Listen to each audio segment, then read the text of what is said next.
da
good evening.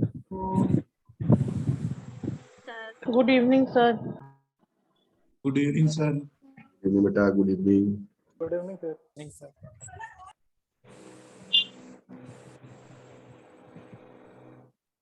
Good evening sir. Good evening बेटा good evening.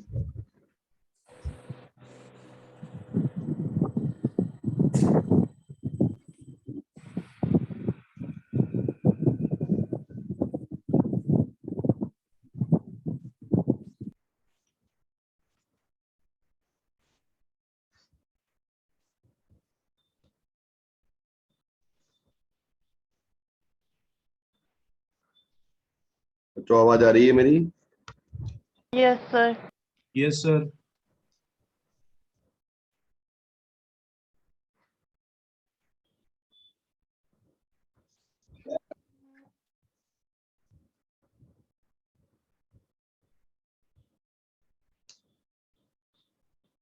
एक बार देख लीजिए कहाँ तक पढ़ाया था।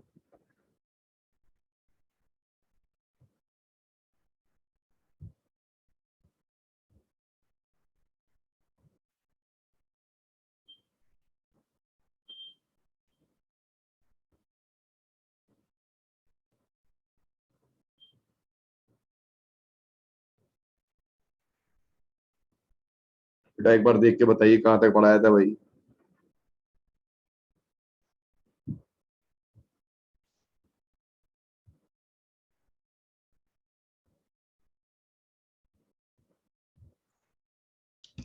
सर वो इंटरफेरेंस बीट और स्टैंडिंग वेव का पूरा कॉन्सेप्ट आपने बता दिया था। अच्छा अच्छा। सर और भी ये बता रहे हैं और फ्रिंज ये भी बता दिया था फ्रिंग वाला। और ये आई के जितने इंटेंसिटी के जितने टर्म होते हैं, मतलब आई मैक्सिमम और आई मिनिमम कैसे निकालते हैं, वो सारा टर्म बता दिया था। मतलब मैंने आपको इंटरफेरेंस करा दिया था बच्चों? हाँ हो गया था। Yes sir. हाँ बेटा, एक हफ्ते क्लास, होली के बाद हमें लगता है क्लास गायब हुई है। Yes sir. होली के बाद जो है क्लास। सर इंटरफेरेंस दोनों हो गया था, साउंड में भी और लाइट में भी, दोनों में करा दिए थे। अच्छा अच्छा अच्छा अच्छा।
बस बेटा 1 मिनट में जरा PDF खोल लें।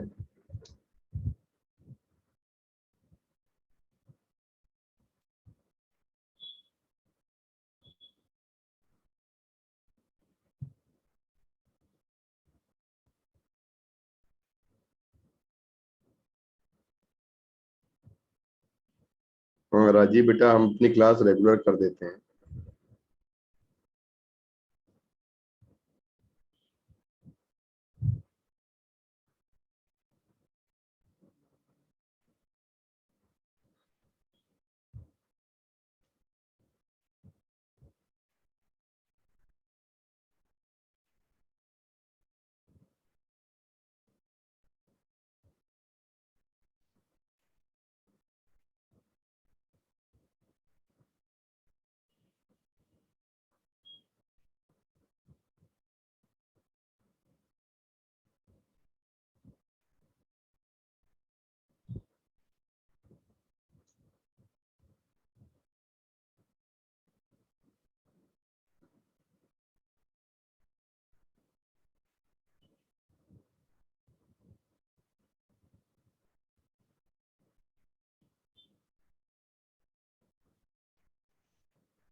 वैसे बेटा बस 1 मिनट।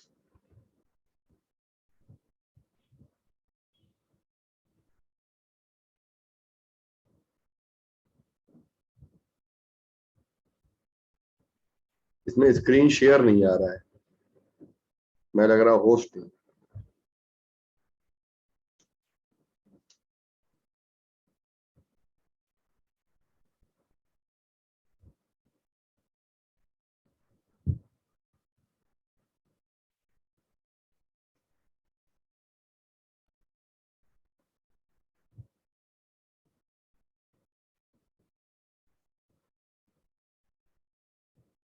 अरे ये हमारी जो क्लास SRV वाली है ना, इसमें स्क्रीन शेयर नहीं है।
बेटा सभी बच्चे मेहनत करते रहिए,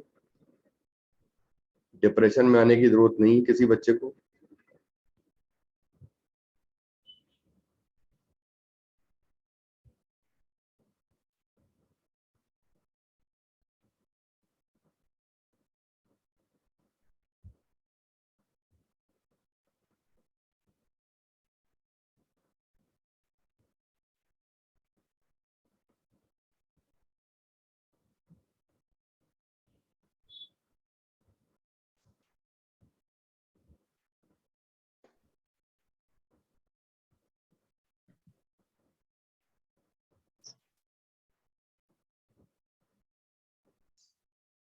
Sir, now you are the host. You may check once.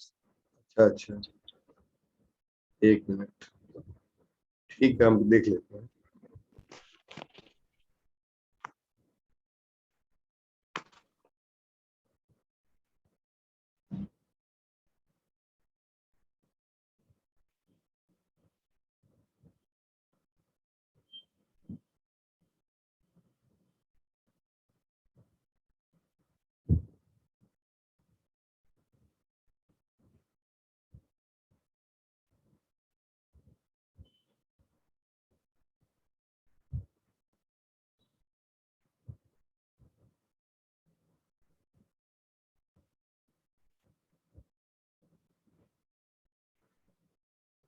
बेटा स्क्रीन आ रही है? जी sir. Yes sir. Yes, sir. ठीक है बेटा, ठीक। बच्चों बिल्कुल एकदम एनर्जी के साथ लगे रहिए। रूही बेटा, तुम क्या क्या डिप्रेशन की शिकार हो गई यार? सर पढ़ तो रहे हैं, पढ़ाई भी अच्छी चल रही है, लेकिन लग रहा है मार्क्स कम आएंगे। बेटा ये अपना रिजल्ट पहले डिक्लेयर नहीं किया जाता है। सर मैं मतलब ऐसा लग रहा है, और नहीं बेटा, पढ़ते रहिए कंटिन्यू, है ना। अपना रिजल्ट जो है अपने आप नहीं लिखा जाता है कि भाई ऐसा लग रहा है वैसा लग रहा है, ठीक है। सर प्रवांशु काम हो गया तुम्हारा?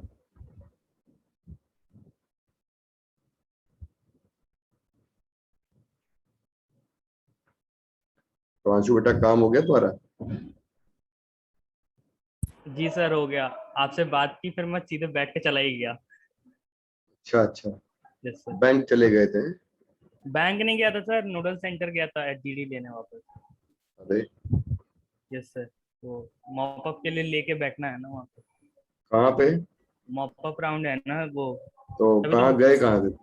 मैं गया था, जिम्स गया था। अच्छा, तो हो कहाँ पे तो सुनो? गाजियाबाद में सर। जगा दिया बात। सबसे पास तो वही पड़ता है सर, 1 घंटा लगता है घर से। हम्म। चलो बेटा, चलिए शुरू करते हैं। फिजिक्स का रिवीजन कैसे कर रहे हैं? बिल्कुल पहले तो कोर्स खत्म करें, रोज 1 घंटे एक घंटे ले लेके काम खत्म करें।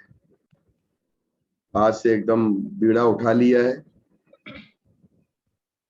क्योंकि क्लास पूरे वीक में उधर ऑफलाइन लगा दी गई थी। बेटा देखो, चलो स्टार्ट सर। करते हैं। सर बेटा जो शीट आपने दी थी उसके क्वेश्चंस बता दीजिए, है पेंडिंग में है वो भी। ठीक है बेटा। कौन कौन सी शीट दी थी हमने आप लोगों को? डॉपलर इफेक्ट वाली। अच्छा, डॉपलर इफेक्ट वाली पेंडिंग है, बाकी सब हो गया था? सर अभी तो यही मिली थी ना। ये बाकी डॉपलर तो वाली पेंडिंग है, बाकी सब हो गया था? हाँ। अच्छा ठीक है बेटा, ठीक। चलो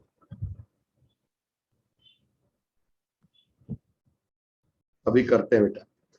देखो बेटा, जरा मुझे देखकर बता दो, फिजिक्स का रिवीजन बेटा आप लोगों को फाइका पूछ रही है कैसे किया जाए। आप लोगों को मैं बस यही कहूंगा कि फिजिक्स का रिवीजन क्वेश्चन के थ्रू खत्म करिए, क्वेश्चन ज्यादा से ज्यादा लगाइए, और रिवीजन जैसे मैं एक बार सारे फॉर्मूले गो थ्रू कर देता हूं, वैसे आप लोग भी सारे फॉर्मूले अपने आप से एक बार फॉर्मूला चार्ट जरूर बनना चाहिए। टाइम बचेगा आपका, आपका टाइम बचेगा, फॉर्मूला चार्ट तैयार रहेगा, आपका टाइम बचेगा। तो बच्चों ये बात समझ लीजिए सब लोग कि अच्छा ये देखिए कि हमने आपको ये इंटरफेरेंस में ये वाला पोर्शन पूरा करा दिया, कंस्ट्रक्टिव डिस्ट्रक्टिव। Yes sir. और सर वो ट्यूब भी आपने करा दिया था। अच्छा ट्यूब भी करा दी थी? अच्छा हाँ। ठीक है। अच्छा ठीक है बेटा। आप बताए थे यहाँ से सुपरपोजिशन का बेस्ट कंडीशन। अब इसके बाद हमें यहाँ से कराना है ना बेटा? जी सर। अच्छा ठीक है, सारे बच्चे देखिए। अब हम आते हैं अपनी दूसरी कहानी पे। जैसे मैंने कह दिया कि बेस्ट कंडीशन सुपरपोजिशन। सुपरपोजिशन जो होता है बेटा, सुपरपोजिशन का मतलब होता है कि मिक्सिंग ऑफ टू वेव। तो हमने कहा कि बेस्ट कंडीशन सुपरपोजिशन की क्या हो सकती है? तो सुपरपोजिशन की आपकी बेस्ट कंडीशन जब निकाली जाए, है ना, तो सुपरपोजिशन की आपकी बेटा बेस्ट कंडीशन जो होती है, वो बेस्ट कंडीशन आपकी आती है बेटा कि अगर हम दोनों एम्पलीट्यूड बराबर करते, तो अगर दोनों वेव के एम्पलीट्यूड इक्वल होते हैं तो this is the best condition. और हमने यहां पर आपको एक जो नई चीज दिखाई है, इसके बाद जो दिखाया है बेटा, ये दिखाया है, यहां पे लिखा हुआ है 3 कंडीशन फॉर बीट्स। बेटा यहां पे लिखा है 3 कंडीशन फॉर बीट्स। अब हम लोग यहां से शुरू करने जा रहे हैं बीट्स, और ये देखिएगा 3 कंडीशन फॉर बीट्स के लिए कहा गया है कि पहली बात तो दोनों वेव हमारी सेम डायरेक्शन में होनी चाहिए, और दूसरी बात हमारी n1 minus n2 up to 10 hertz होनी चाहिए, और तीसरी बात हमारी जो डेल्टा फाई है ये हमारा टाइम डिपेंडेंट है, मतलब फेज डिफरेंस जो हमारा है वो हमारा टाइम डिपेंडेंट है। अगर फेज डिफरेंस हमारा टाइम डिपेंडेंट है तो हमारा काम बन जाएगा। तो सब बच्चे ये देखो कि जैसे मान लो हमारी जो दो वेव हैं, है ना, मान लीजिए मैंने दोनों वेव यहां पर ली हैं और मैं यहां पर दोनों वेव लिख रहा हूं कि पहली वेव आपकी है y1 equal to a1 sine omega t, और ये है माइनस kx है, और दूसरी वाली जो वेव है आपकी y2 इक्वल टू है आपकी a2 साइन। अब हमने क्या किया है, दोनों का एम्पलीट्यूड लगभग एक जैसा ले लिया है, a1 a2 इक्वल कर लिया, और हमने दोनों में क्या किया है, फ्रीक्वेंसी पहले की ओमेगा 1 और दूसरे की ओमेगा 2 ले ली है। और बेटा एक बात बताओ कि हमने जब इनको लिया है तो सेम डायरेक्शन में है, माइनस माइनस का साइन है, और हम लोग इनको जब यहाँ पे omega 1 minus omega 1 T minus के एक्स ओमेगा 2 टी माइनस के एक्स इन दोनों का डिफरेंस निकालें phi1 phi2 का, तो हमारे पास आ जाएगा ओमेगा 1 माइनस ओमेगा 2। ओमेगा की कितनी वैल्यू होती है 2 पाई n1 माइनस 2 पाई n2। यहाँ पे हमारे पास रिजल्ट ये आ गया। इस रिजल्ट में बात आती है कि जो n1 माइनस n2 है ये हमारा कंपल्सरी है, मतलब अगर आपने बच्चों अगर आपने किसी तरीके से n1 और n2 बराबर ले ली तो पता है बताओ क्या होगा, अगर किसी तरीके से आपका दोनों ट्यूनिंग फॉर्क की फ्रीक्वेंसी एकदम बराबर हो जाए, बताइए उस समय क्या हो जाएगा, दोनों बराबर हो जाएंगे, फेज डिफरेंस 0 हो जाएगा और फेज डिफरेंस कांस्टेंट हो जाएगा।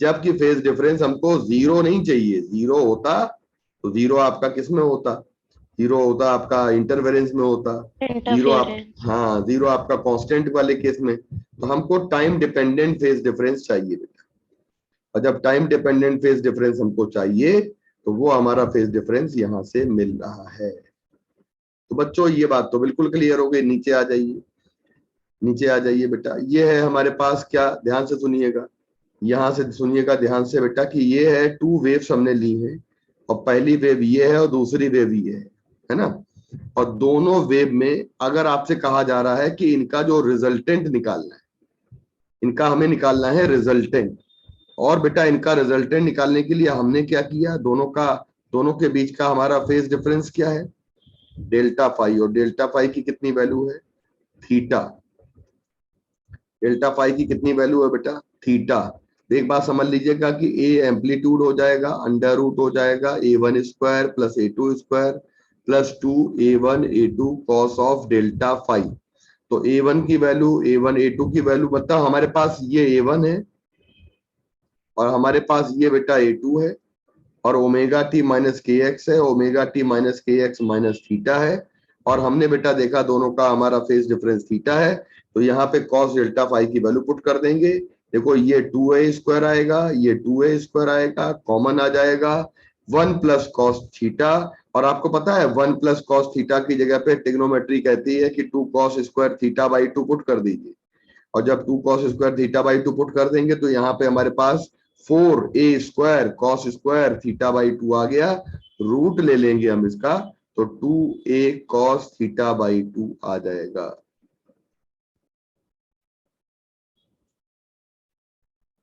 हमारे पास आ जाएगा 2a कॉस थीटा बाई 2, हमारे पास आ जाएगा 2a कॉस थीटा बाई 2। तो ये इंपॉर्टेंट रिजल्ट है। मैं आपसे एक बात कहना चाहूंगा कि जब हमारी सुपर इम्पोज करने वाली वेव ये वाली है तो इसका डायरेक्ट आंसर दे सकते हो आप, जैसे जो एम्पलीट्यूड हमारा a है तो इसका डायरेक्ट आंसर आ जाएगा 2 times amplitude into cos delta phi by 2, angle का आधा, फेज डिफरेंस का आधा, जितना फेज डिफरेंस है उसका हाफ कर दिया। मान लीजिए हमारी वेव ये वाली है बेटा, find the resultant amplitude when the 2 waves are superimposing. कौन सी वेव हमारी, जिसका एम्पलीट्यूड 2a है, 2a है, ऊपर भी 2 है नीचे भी 2 है, sine sine omega t plus plus theta, मतलब दोनों में फेज डिफरेंस कितना आया, थीटा आया। तो अल्टीमेटली ए इक्वल टू कितना आ जाएगा, 4a cos theta by 2, 4a cos theta by 2। तो भैया हमने क्या सीखा, हमने ये सीखा कि जितना भी एम्पलीट्यूड हमारी सुपर इम्पोजिंग वेव का होगा उसका डबल एम्पलीट्यूड आ जाएगा और फेज डिफरेंस का आधा हो जाएगा। सपोज करिए हमने एक आपके सामने एक और हमने आपके सामने वेव दी है, बेटा सुनिएगा। मान लीजिए वेव हमने आपके सामने ये वाली दी है, तो इस वाली वेव का फेज क्या है, φ1, और नीचे वाली वेव का फेज क्या है, φ2। तो φ1 माइनस φ2 अगर करो तो डेल्टा फाई इक्वल टू हो जाएगा φ1 माइनस φ2, और ये आ जाएगा ω1t minus kx minus ω2t plus kx हो जाएगा। kx कैंसिल हो जाएगा, तो 2 पाई n1t माइनस 2 पाई n2t आ जाएगा।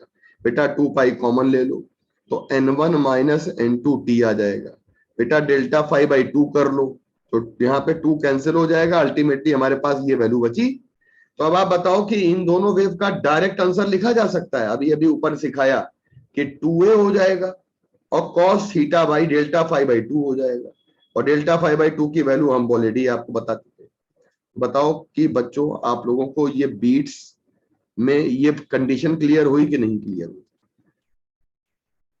मतलब दो वेव कैसी ली जाएंगी और दोनों वेव से हम कहां तक पहुंच रहे हैं। हम लोग दोनों वेव से रिजल्टेंट एम्पलीट्यूड तक पहुंच रहे हैं, और हम आपसे बताना चाह रहे हैं कि एम्पलीट्यूड हमारा अब टाइम डिपेंडेंट हो गया है। जल्दी से बता दीजिए फिर आगे बढ़ते। सर हाँ जी बेटा। यहाँ पे आपने जो ग्रीन कलर के बॉक्स में लिखा है 4a ठीक। cos थीटा अपॉन 2, ठीक। तो सर क्या 2 से 4 नहीं काट सकते हैं? अरे भैया तू कहाँ, क्या क्लास बंद हो गई है एंगल तो है मतलब वो। तुम क्लास बंद हो गई है तो तुमने पढ़ाई बंद कर दी है। देखो बेटा एंगल है, नहीं सर, cos वो मेरा यही गलत होता है बार बार। ये देखो ऐसे सिंगल है। हाँ, तब नहीं कटेगा। एंगल ऐसे लगाइए या ना लगाइए, कॉस अगर लग गया है तो एंगल को डिस्टर्ब नहीं कर सकते आप, ये समझिए। ठीक है बच्चों। Yes. अच्छा अब आप देखिएगा कि कुल मिलाकर हमारे पास ये देखो ये कंडीशन मैंने दी है, फिर से बता देता हूँ। y1 वेव हमारी ये है, y2 वेव हमारी ये, φ1 ये है, φ2 ये। अब आपके पास डेल्टा फाई इक्वल टू आ जाएगा φ1 माइनस φ2। φ1 की वैल्यू कितनी है पता चल गई, φ2 की वैल्यू कितनी है पता चल गई, ω1t minus kx ω2t plus kx।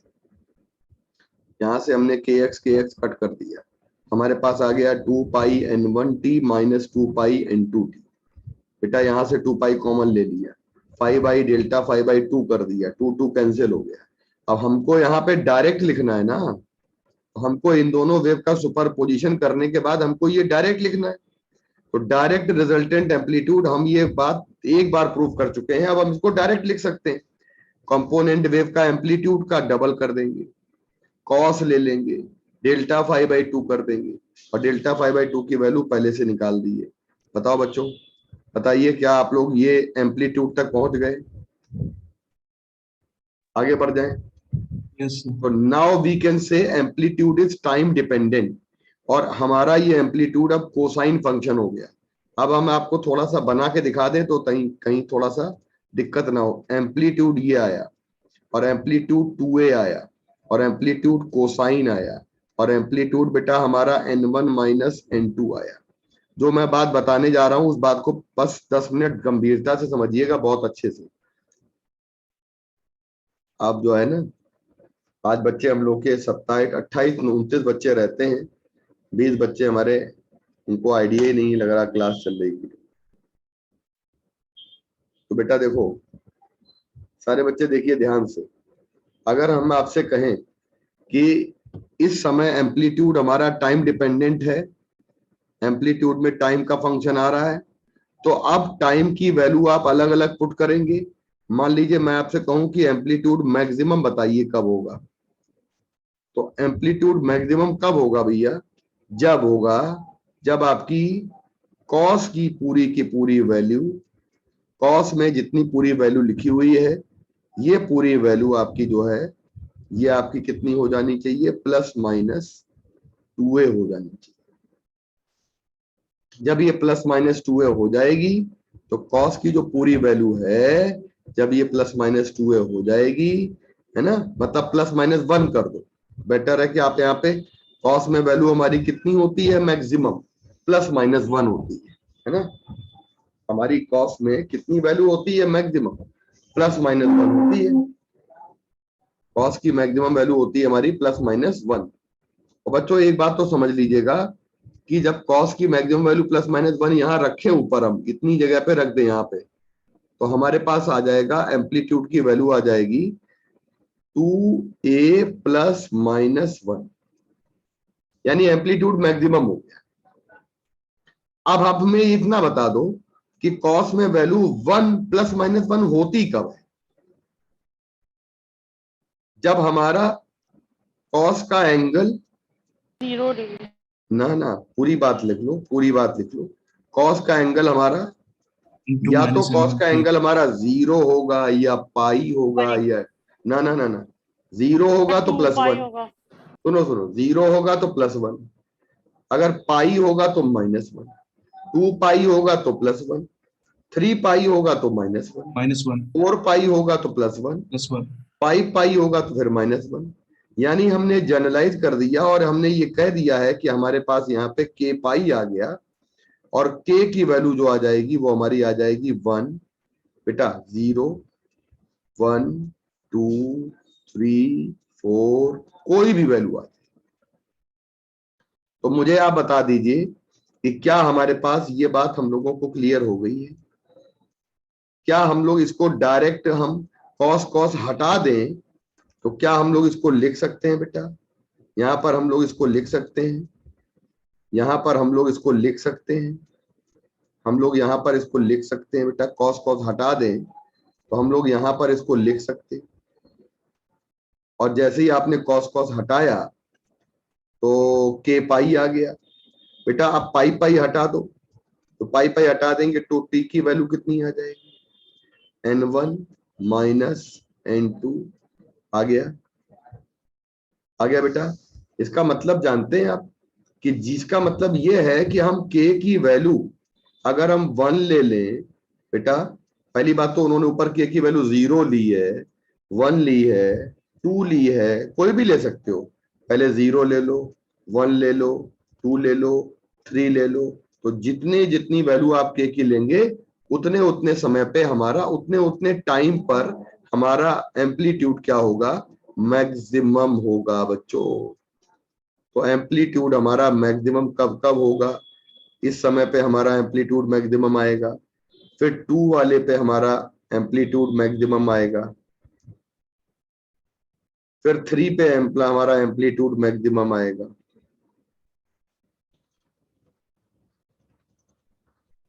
इन कंडीशन पे हमारा मैक्सिमम हो जाएगा, फिर 4 पे मैक्सिमम हो जाएगा।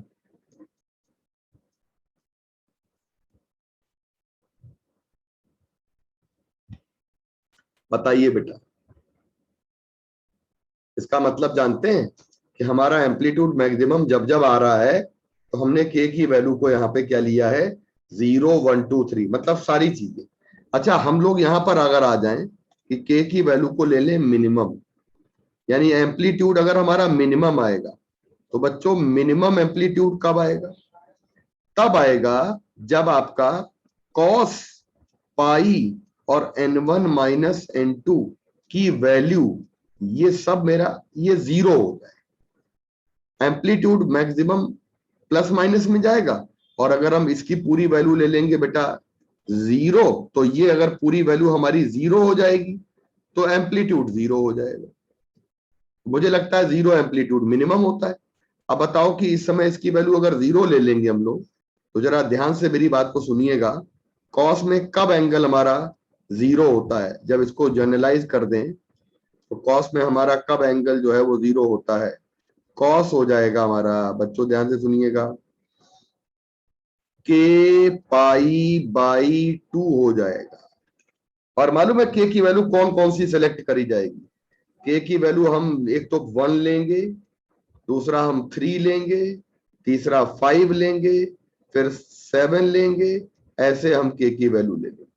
यानी कि cos 1 pi by 2, 3 pi by 2, 7 pi by 2, 5 pi by 2, यानी हमारे पास cos cos कैंसिल हो गया, तो पाई हो जाएगा, n1 माइनस n2 हो जाएगा, t हो जाएगा, और बेटा आपके पास आ जाएगा cos cos हट जाएगा, तो आपके पास कितना आ जाएगा बच्चों, आपके पास आ जाएगा k आ जाएगा, पाई बाई 2 आ जाएगा।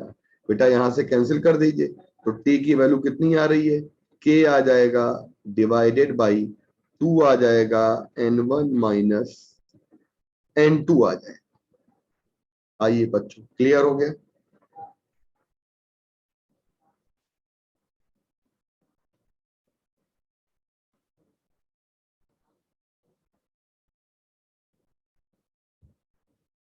बच्चों एक बात बताइए, यहां पर k की वैल्यू को जब आप पुट कर दें 1, 3, 5, तो इतने इतने टाइम पर हमारा कितने कितने टाइम पर एम्पलीट्यूड हमारा मिनिमम आ जाएगा। एक तो हम लोग n1 माइनस n2 और यहाँ पे 2 रहेगा, इतने टाइम पर हमारा एम्पलीट्यूड मिनिमम हो जाएगा। 3 डिवाइडेड बाई 2 कर देंगे तो n1 माइनस n2 और हमारा एम्पलीट्यूड क्या हो जाएगा, मिनिमम हो जाएगा। यहाँ पे 5 रख देंगे, 5 डिवाइडेड बाई कर देंगे तो हमारे पास एम्पलीट्यूड इस समय मिनिमम हो जाएगा। तो मुझे लगता है कि आप लोगों को किस किस टाइम पे मिनिमम हो रहा है। क्या आपको ऐसा लगता है कि अगर इस समय एम्पलीट्यूड मैक्सिमम है 0 सेकंड पे और इस समय मैक्सिमम है, तो इनके बीच में देखो मिनिमम आ रहा है कि नहीं आ रहा है, जरा बताओ। इन दोनों का जरा आप लोग मीन ले लो, जरा इन दोनों को जरा आप ऐड करके 2 से डिवाइड कर दो बेटा, मीन ले लेंगे तो हाफ हाफ हो जाएगा।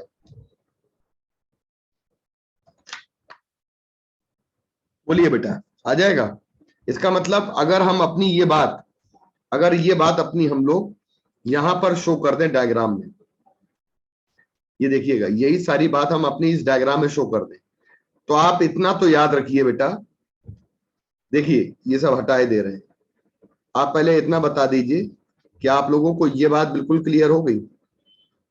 डायग्राम में आप लोगों को ये क्लियर हो गया है कि कब कब कब कब। पहली बात तो ये फंक्शन कैसा बनेगा, कोसाइन ग्राफ बनेगा। कोसाइन ग्राफ एम्पलीट्यूड हमारा फॉर्मूला जो है ना, ये कोसाइन वाला फॉर्मूला है, तो ग्राफ हमारा मैक्सिमम से स्टार्ट होगा। पहली बात तो ये है कि ये मैक्सिमम से स्टार्ट होगा यहां से। दूसरी बात है, जब यहां से शुरू होगा तो देखो यहां भी ये मैक्सिमम आया है ना, यहां भी देखो मैक्सिमम आया, मैक्सिमम आया। तो जब जब ये मैक्सिमम आएगा तब तब हमारी एक बात तो बिल्कुल क्लियर हो गई है, बिल्कुल दिमाग में बैठा लीजिएगा। तो ए मैक्सिमम से दूसरे मैक्सिमम कितना टाइम लग रहा है, ये t इक्वल टू 0 पे लग रहा है, और ये वाला t equal to 1 upon n1 minus n2 second पे लगेगा, ये वाला 2 upon n1 minus n2 second पे लगेगा, ये वाला 3 upon n1 minus n2 second पे लगेगा। तो क्या आप लोगों ने मैक्सिमम वाले पॉइंट, टाइम के पॉइंट याद हो गए बच्चों? बता दीजिए, मैक्सिमम वाले टाइम के पॉइंट याद हो गए? बताइए, मैक्सिमम वाले टाइम के पॉइंट याद हो गए आप लोगों को? जल्दी बताइए बच्चों, यस क्लियर सर, हो रहा है कि नहीं क्लियर हो रहा है, पहले बताओ। हो रहा है सर। और बच्चे बताएं, क्लियर हो रहा है? यस सर, क्लियर हो रहा है बच्चों ना?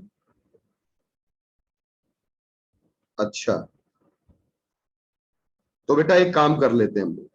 अब जरा एक बात बताइएगा कि इनके और इनके बीच का, इसके और इसके बीच की बात करें तो इन दोनों के टाइम को हम आधा कर दें तो ये वाला टाइम आ जाएगा 1 अपॉन n1 माइनस n2, और उसको आधा कर देंगे तो हमारे पास ये आ जाएगा, आ जाएगा। इसका मतलब इस समय मिनिमा होना चाहिए। और अगर हम 1 का और 3, 1 और 2 का आधा करेंगे, देखो ये 1 है, ये 2 है, इनका अगर हम आधा करेंगे तो 3 आ जाएगा।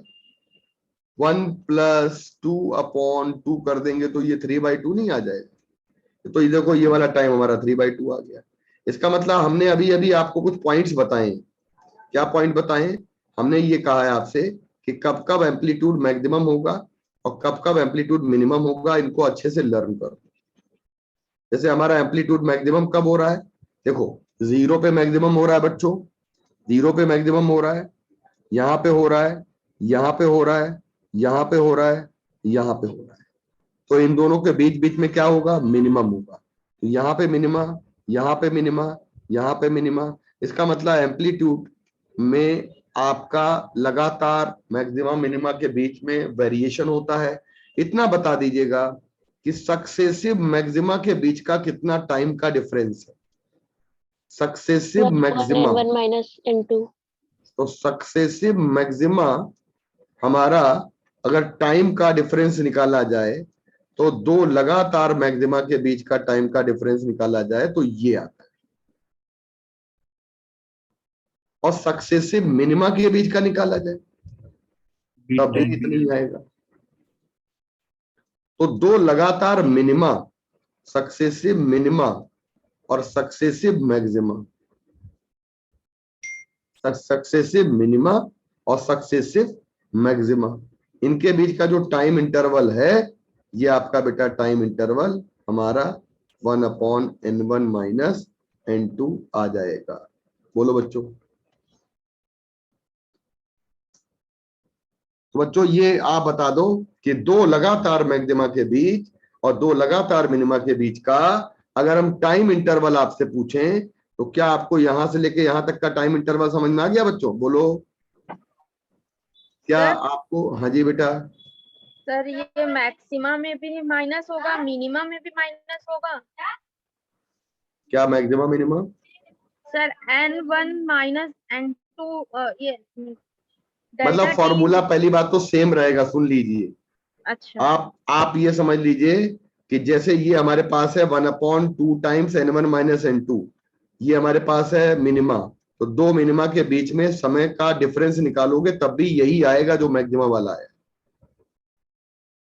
मैं आपको ऐसे बता सकता हूं, अरे बच्चे देखिए यहां पे मैं ऐसे बता सकता हूं, ये टेबल मैंने अभी अभी बताई आपको। मैं ये बता सकता हूं आपको क्या कि इन दोनों के बीच में बताइए, बिल्कुल इन दोनों के बीच में कितना समय लग रहा है 1/n1 माइनस n2। इन दोनों के बीच में कितना समय लग रहा है 1/n1 माइनस n2। इन दोनों के बीच में कितना समय लग रहा है 1/n1 माइनस n2। इन दोनों के बीच में कितना समय लग रहा है 1/n1 माइनस n2। तो सक्सेसिव मैक्सिमा के बीच में टाइम आपका उतना ही लगेगा। बताइए इन दोनों के बीच में कितना समय लगेगा 1/n1 माइनस n2। तो टाइम तो उतना ही लग रहा है ना। बताइए ये मैक्सिमा हो रहा है और ये मैक्सिमा हो रहा है, इन दोनों के बीच में कितना समय लग रहा है बताइए 1/n1 माइनस n2। तो बेटा इसका मतलब क्या हुआ? इसका मतलब ये हुआ कि हमारा दो लगातार मैक्सिमा के बीच में भी टाइम उतना ही लग रहा है और दो लगातार मिनिमा के बीच में भी टाइम उतना ही लग रहा है। अब क्लियर हो गया बच्चों? बता दीजिए। Yes, sir. दो लगातार के बीच में टाइम इंटरवल हमारा सेम उतना ही है। और बच्चों अब आप एक काम करिएगा कि जरा अपने ग्राफ में देखिएगा, तो मैंने अब आपको इतनी बात बता दी है कि time interval between successive maxima and successive minima 1/n1 minus n2। नीचे देखो पूरा गणित समझाया है, पूरा ये कॉस की पूरी वैल्यू समझाई है मैंने। Cos even pi plus 1, odd pi minus 1, cos pi by 2 हमारा 0 रहेगा। ये पूरा मैंने समझा दिया है, समझ में आ गया? बताइए आगे बढ़ जाए यहाँ तक। Yes, sir. तो हम लोगों ने अभी तक क्या सीखा? एम्पलीट्यूड हमारा बीट्स में क्या होता है प्लस माइनस और 0। और ये हम लोगों ने ये पूरा टाइम का कैलकुलेशन जो पहले समझाया था ये मैंने यहाँ पे अलग से दिखाया है। ये दो लगातार मैक्सिमा के बीच का टाइम इंटरवल। एक बात अब क्लियर हो गई कि 1/n1 माइनस n2 सेकेंड के बाद एक बार मैक्सिमा के बाद दूसरा मैक्सिमा आएगा। कहने का मतलब है, बेटा म्यूट कर लो, किसी का म्यूट नहीं है माइक। एक बार मैक्सिमा आया और अगली बार मैक्सिमा कब आएगा? इतने सेकंड के बाद। अगली बार मैक्सिमा कब आएगा? इतने सेकंड के बाद। अगली बार मैक्सिमा कब आएगा? इतने ही सेकंड के बाद। मतलब इतने सेकंड में कितनी बार मैक्सिमा आ रहा है? एक ही बार तो आ रहा है। एक मैक्सिमा के बाद दूसरा मैक्सिमा एक ही बार तो आ रहा है। बोलो, एक मैक्सिमा आया और 1/1/n1 माइनस n2 सेकंड के बाद अगला मैक्सिमा मिला कि नहीं मिला? तो मैं अगर कहूं कि 1/n1 माइनस n2 सेकंड के बाद कितना मैक्सिमा मिला? मिला? ये मिला। एक बार मिला। तो बताओ एक सेकेंड में कितने बार मैक्सिमा या मिनिमा मिला? 1/1 कर देंगे तो इतने बार मैक्सिमा अपॉन, मतलब उल्टा हो गया। बताओ ये यूनिटरी मेथड क्लियर हुआ क्या आपको? Yes sir. और इसी को कहते हैं beat frequency. N1 minus N2 को बेटा हम कहते हैं बीट फ्रीक्वेंसी। और आपको कहा जाए कि नंबर ऑफ बीट्स पर सेकेंड बोला जाए तो N1 माइनस N2 को लिख लीजिएगा। और बीट पर सेकेंड की वैल्यू अगर आप निकालेंगे ये वाली वैल्यू आ जाएगी।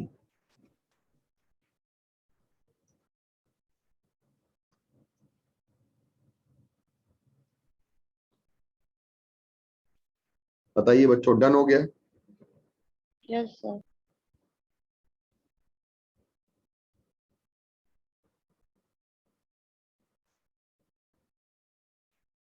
तो बेटा नंबर ऑफ बीट पर सेकेंड में ये फॉर्मूला काम करेगा। और N1 माइनस N2 जो होता है ना, पहली बात तो बीट की यूनिट क्या होती है? कभी कभी बीट को नंबर से बता देते हैं और कभी कभी बीट को हम लोग पर सेकेंड या हर्ट्ज में शो कर देते हैं। और N1 की जगह पे आएगा V अपॉन लैम्डा 1 और माइनस N2 की जगह पे आएगा V अपॉन लैम्डा 2। और नंबर ऑफ बीट हमारे पर मिनट आ जाएंगे। अगर मिनट में निकालना हो तो हम 60 से मल्टीप्लाई कर देंगे। अगर आपको पर मिनट निकालना हो तो हम लोग 60 से क्या कर देंगे? मल्टीप्लाई कर देंगे। अब मुझे बता दीजिए कि बीट फ्रीक्वेंसी को हम लोगों ने कैलकुलेट करने का काम कर लिया, मतलब हम लोग यहाँ पर बीट फ्रीक्वेंसी का डेरिवेशन कर लिया हम लोग।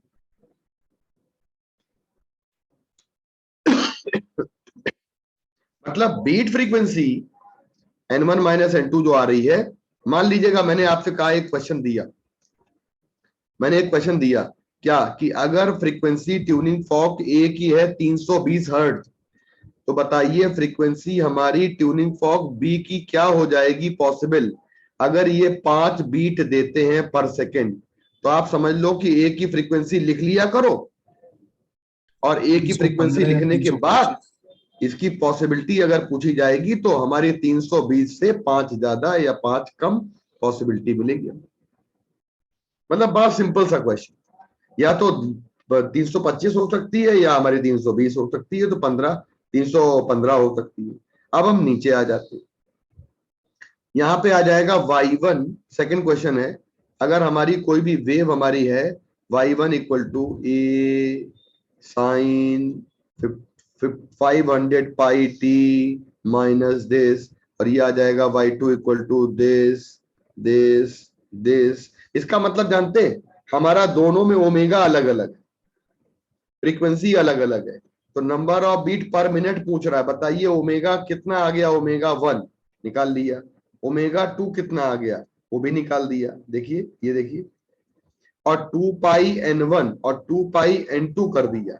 तो 2 पाई में पाई पाई कैंसिल हो गया, N1 की वैल्यू और N2 की वैल्यू आ गई। तो बेटा N1 माइनस N2 कर देंगे तो हमारे पास ये वैल्यू आ गई। बताइए बेटा।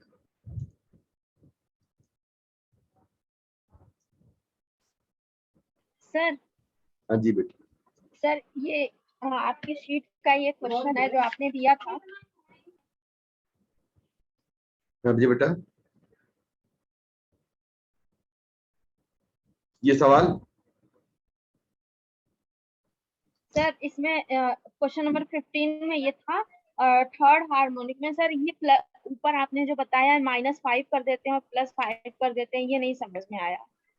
मैं ये कह रहा हूँ कि ये आपको, वेट कर लो बेटा, आपके पास नंबर ऑफ बीट्स कह रहा है कि 5 मिलते हैं, और बीट का मतलब होता है N1 और N2 का डिफरेंस। दो ट्यूनिंग फॉर्क में पहला ट्यूनिंग फॉर्क की फ्रीक्वेंसी हमको 320 पता है। जब पहले ट्यूनिंग फॉर्क की फ्रीक्वेंसी 320 पता है,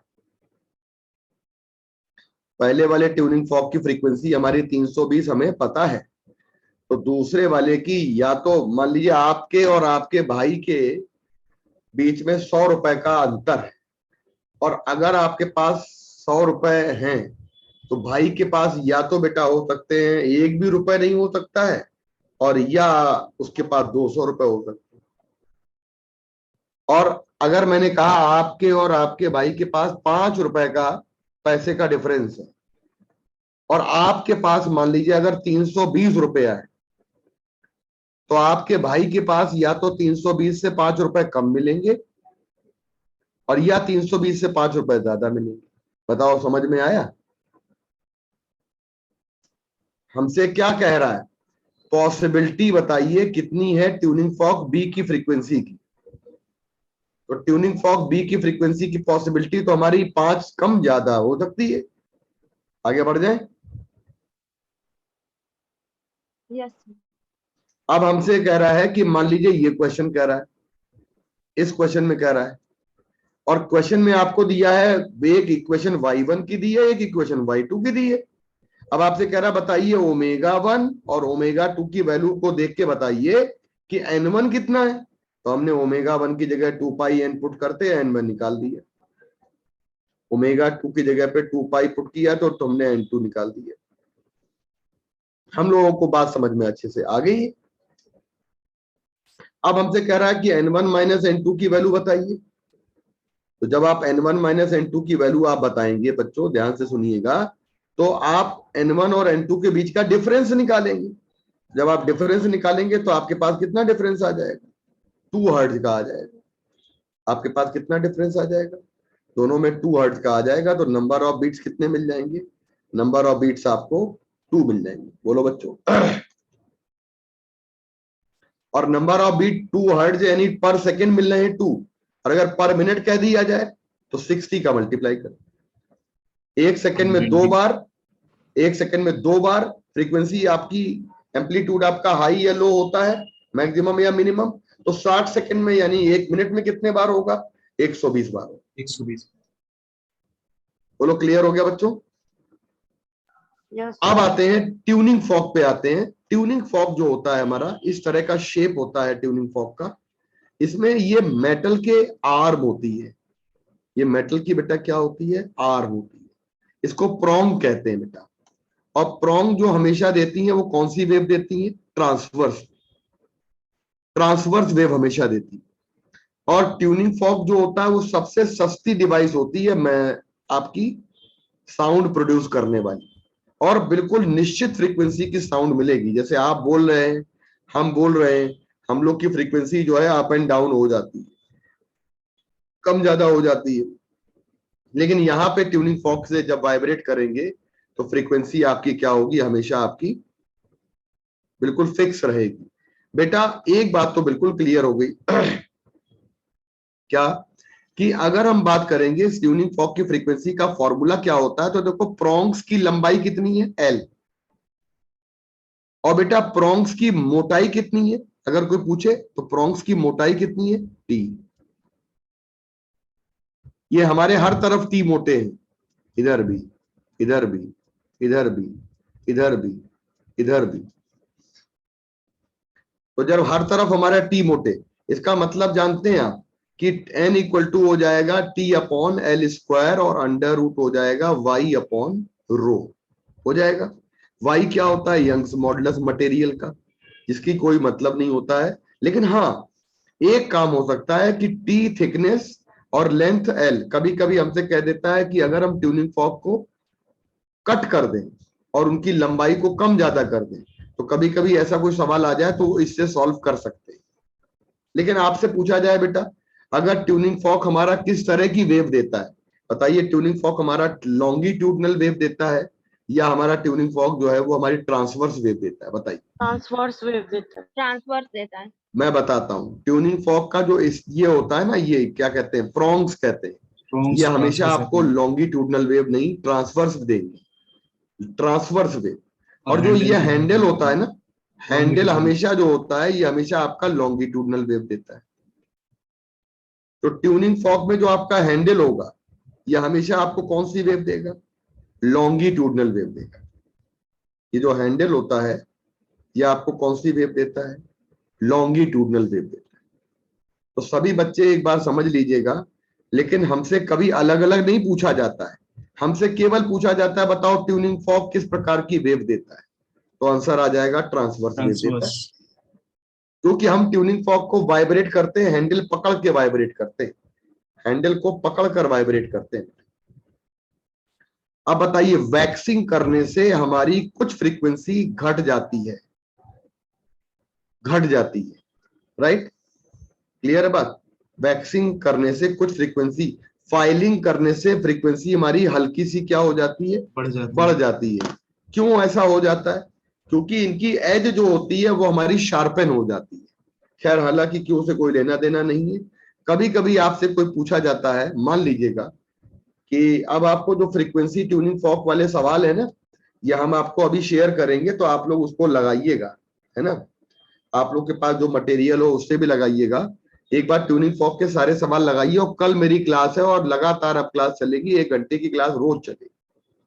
तो अगर बोला जाए बेटा कि फंडामेंटल फ्रीक्वेंसी अगर हमसे पूछा जाए, तो फंडामेंटल फ्रीक्वेंसी जो होती है वो हमारी होती है किसी भी इंस्ट्रूमेंट की लोवेस्ट फ्रीक्वेंसी को फंडामेंटल कहते हैं।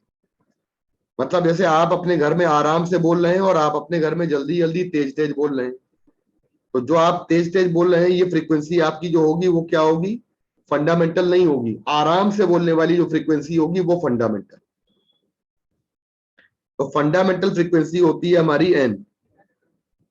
और बेटा अगर हम बात करते हैं कि इवन हार्मोनिक हो और ऑड हार्मोनिक, तो अगर हम कभी भी एन में फंडामेंटल फ्रीक्वेंसी में हम अगर 1 का मल्टीप्लाई कर दें, 3 का कर दें, 5 का कर दें, 7 का कर दें, तो ये हो जाएगा हमारा बेटा इवन ऑड हार्मोनिक। अगर 2 का कर दें, 4 का कर दें, 6 का कर दें, तो ये हो जाएगा हमारा क्या बेटा बताइए, इवन हार्मोनिक। बताइए क्या सारे हार्मोनिक की फ्रीक्वेंसी ज्यादा होती है फंडामेंटल से? नहीं। अगर हम बात करेंगे तो पहला हार्मोनिक जो होगा उसकी फ्रीक्वेंसी फंडामेंटल के बराबर आ जाती है, क्योंकि पहले हार्मोनिक में आप 1 का मल्टीप्लाई कर देते। मान लीजिए मैंने आपको बोला फंडामेंटल फ्रीक्वेंसी अगर बेटा एन है, तो हम first harmonic, second harmonic, third harmonic, fourth harmonic, fifth harmonic ऐसे निकालें, तो हमारे पास आ जाएगा 1n, 2n, 3n, 4n, 5n, 6n, 7। ये ऑड हार्मोनिक आ जाएगा और ये आपका इवन हार्मोनिक आ जाएगा। 1, 3, 5, 2, 4, 6 हमने अलग अलग कर लिया। बोलो बच्चों क्लियर हो गया? Yes, sir. एक बात बताएं आपको, Yes, sir. ओवरटोन्स किसको कहते हैं? ओवरटोन्स, ओवरटोन्स का मतलब होता है कि हार्मोनिक के बाद फंडामेंटल फ्रीक्वेंसी से ज्यादा फ्रीक्वेंसी जब भी मिलेगी तो उसको ओवरटोन कहा जाएगा। यानी कि फंडामेंटल से ज्यादा जो फ्रीक्वेंसी होगी दैट इज कॉल्ड ओवरटोन। तो हमारे पास ओवरटोन का मतलब होता है हायर फ्रीक्वेंसी। और बच्चों अब आपका बीट जो है ना, बीट की सारी बातें हमारी फिनिश हो गई। अगर हम आपसे कहें कि भाई हम लोग जो है ना कि बीट्स में जितने भी बेटा क्वेश्चंस बन सकते हो, हम आपको बेटा अभी तो क्वेश्चन सारे शेयर करे दे रहे हैं बीट्स के, आज इसी के बाद आप ट्राई करिएगा। लेकिन ट्यूनिंग फॉर्क के क्वेश्चन स्पेशल क्वेश्चन है, वो हम आपको अलग से कराएंगे कल वाली क्लास में। कॉस इवन और ऑड क्या होता है? कॉस इवन और ऑड का मतलब होता है कि अगर मान लीजिए हमने बोला है कॉस पाई और फिर हमने बोला है कॉस 2 पाई, तो इसका मतलब होता है कि पाई हो गया आपका ऑड नंबर और 2 पाई हो गया। फिर हमने बोल दिया कॉस 3 पाई, ये ऑड नंबर हो गया। फिर हमने बोल दिया 4 पाई, ये आपका क्या हो गया, इवन नंबर हो गया। तो जितने भी इवन पाई होते हैं वो सब हमारे प्लस होते हैं वैल्यू, जितने ऑड पाई होते हैं वो हमारे सब माइनस वैल्यू होती है। बोलो बच्चों बीट्स का काम क्लियर हो गया? बीट्स का काम क्लियर हो गया?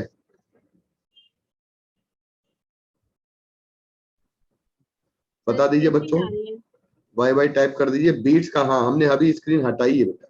यस सर, बताइए बीट्स का काम क्लियर हो गया सबको? Yes sir. तो इंटरफेरेंस ऑफ बीट्स की कोई शीट मिली है आपको कि नहीं? No sir. No sir. अच्छा, इंटरफेरेंस ऑफ बीट्स की शीट नहीं मिली।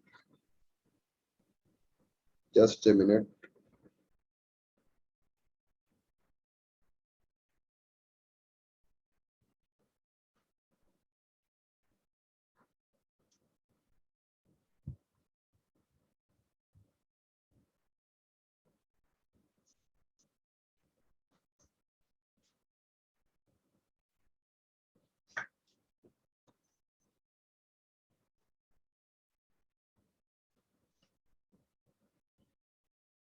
चलिए एक शीट हम आपके पास तुरंत भेज रहे हैं। देखिए ओपन हो रहा है कि नहीं।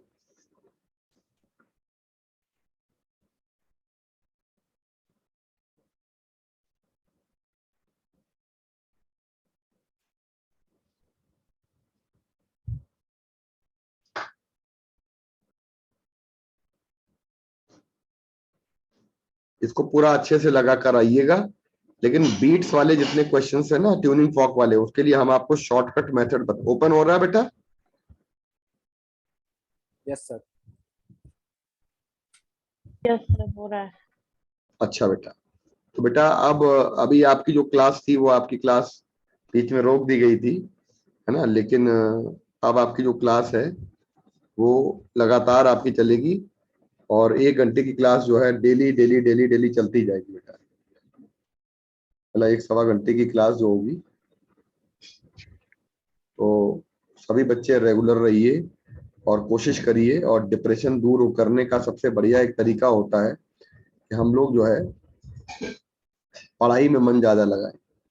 हम पढ़ाई में मन लगाएंगे तो हम लोगों को कहीं से दिक्कत नहीं है। ठीक है बच्चों, क्वेश्चन बता दीजिए डिप्रेस मत होइए। हाँ जी बेटा, सर, क्वेश्चन बता दीजिए कौन सा क्वेश्चन? सर। डॉपलर इफेक्ट का सेकंड वाले क्वेश्चन में मेरा प्लस आ रहा है और उसमें रेशियो में दिया।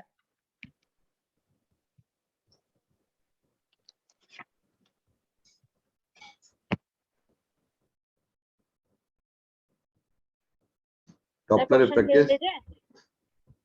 डॉपलर इफेक्ट के सेकंड वाले क्वेश्चन में हाँ सर, फोर्थ वाले ऑप्शन में देखिए 9:1/3 आ रहा है, इसमें दिया है, और मेरा 9+1/3 आ रहा है। जो और किसी ने लगाया है?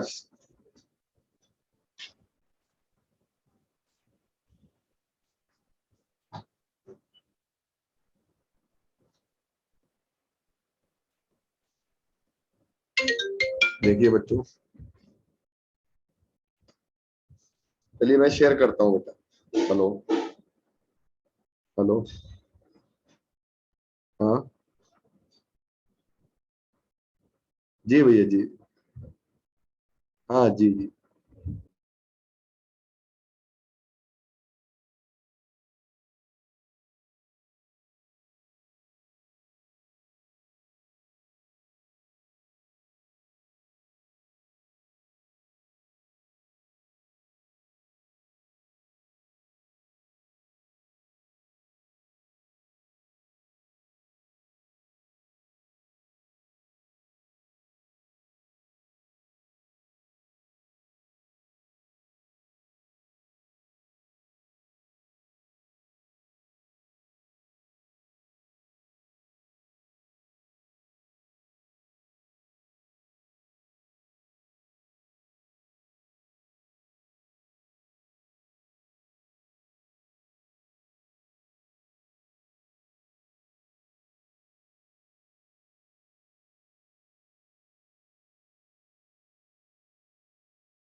बच्चों क्वेश्चन आपको हम शेयर कर रहे हैं अभी।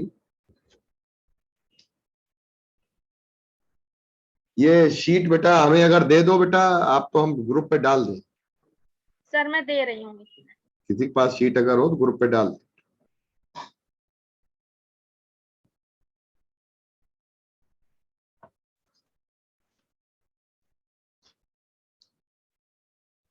सर शीट नहीं है, मैंने इसका जीरोक्स निकलवा लिया है। अरे भाई किसी बच्चे के पास तो शीट होगी ना, बच्चों है? शीट है ही नहीं। सर किसी के पास पीडीएफ होगी, मेरा बीच में फोन खराब हो गया तो था। बेटा रूही रुक जाओ, हम इसको कल डिस्कस कर देंगे बेटा, पीडीएफ सर मैं पहले हम भेज रही हूँ आपको क्वेश्चन। हैं। सर मैं क्वेश्चन आपको भेज रही हूँ।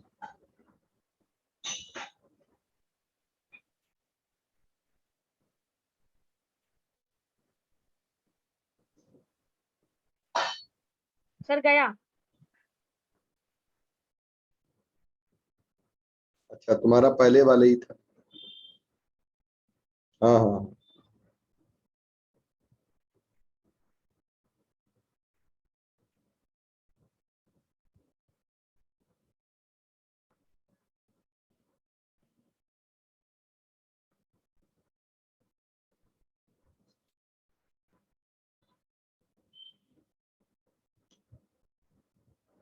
बच्चों, इसमें आपसे कह रहा है, क्वेश्चन देखिएगा।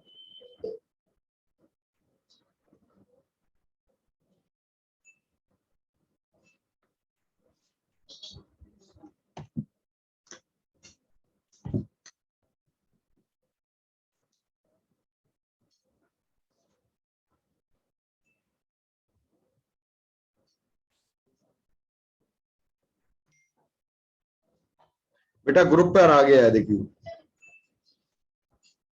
सारे बच्चे ग्रुप पर आ गया, देख लीजिए।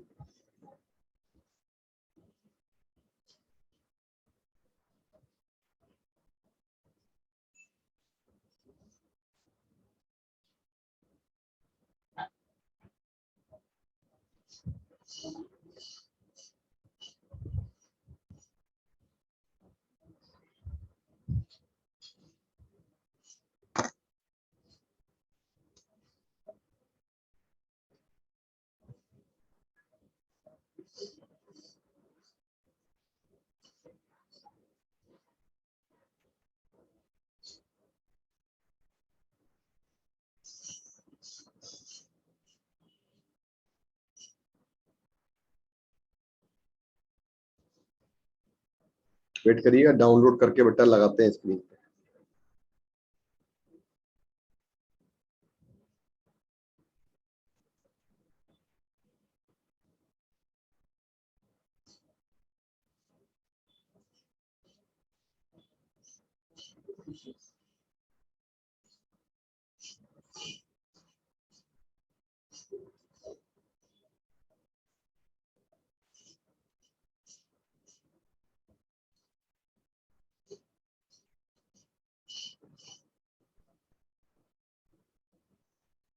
इंटरनेट की बड़ी बुरी चीज। हमारा बेटा डाउनलोड नहीं हो रहा है बच्चा। दोबारा भेजा है क्या? सर जो मैंने सॉल्यूशन किया है ना, वेट करो बेटा, वेट। वो भेजा है, वो देखे। बाकी बच्चे लगाइए सेकंड क्वेश्चन।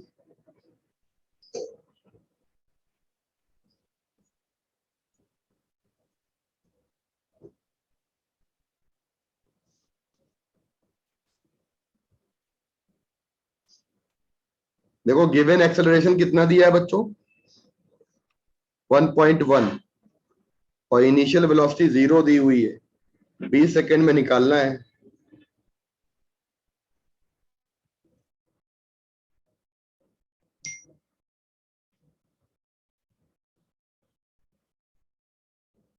बच्चों ये वाला डिस्कस नहीं किया था हमने अभी शीट?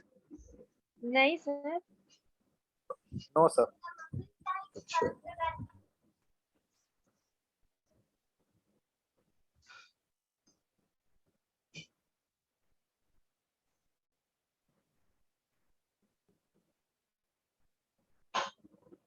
शीट ही आज मिला है, अरे यार।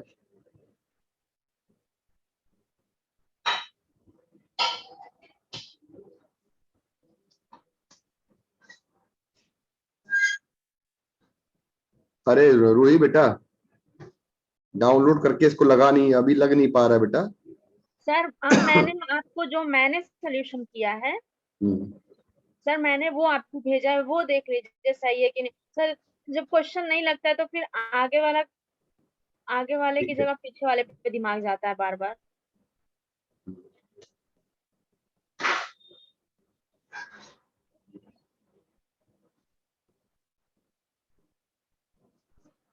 तुमने कैसे किया, जरा पढ़ो, एक एक लाइन पढ़ो। सर सबसे ये पहले जो तुमने क्या किया? सर इसमें दिया हुआ है 1.1 मीटर पर सेकंड एक्सेलरेशन, फिर इसका ये वेलोसिटी दी हुआ है 330 हम्म। और वेलोसिटी ऑफ साउंड दी हुई है। और सर एक और दिया है, इसकी जो डिस्टेंस है 330 सबसे पहले मीटर काम, अवे दी। सबसे पहले आप काम करो कि आप ये करो कि कार जब स्टार्ट होती है ना, तो आपने सबसे पहले निकाला है कि हमारी कार जो है ना वो 330 मीटर कितनी देर में पहुंचेगी, पहले ये निकालो। तो सर 1 सेकंड में। नहीं, कार का एक्सेलरेशन तो 1.1 है ना बेटा। साउंड पहुंचेगी, कार भी तो पहुंचेगी, तो कार को पहुंचने में लगेगा 20 सेकंड के आसपास लगभग। तो कार हमारी 20 सेकंड में हाँ पहुंच सर, रही है, कॉर्न है ना। ये आपसे गलती हो गई। अब आप ये देखिए, जब कार हमारी 20 सेकंड में पहुंच रही है तो इसका मतलब हो गया कि हमारी कार जो है, जब कार भी आगे जा रही है, साउंड भी आगे जा रही है। तो कार का टाइम अगर हम लोग ले लेंगे 20 सेकंड, तो अब आप निकाल लोगे आराम से, डिस्प्लेसमेंट 20 सेकंड में निकाल लीजिए। अब निकल आएगा। यही तुमने गड़बड़ी कर दी थी बेटा, है ना। हाँ सर, इसीलिए सोल्यूशन भेजा था कि कोई बात नहीं, एक बार बेटा ट्राई करेंगे आज सब लोग, कल हम लोग डिस्कस करते हैं बेटा, ठीक है। ठीक है, थैंक यू सर। बच्चों, सारे बच्चे लगा कर आइएगा बेटा। चलो बाय बेटा।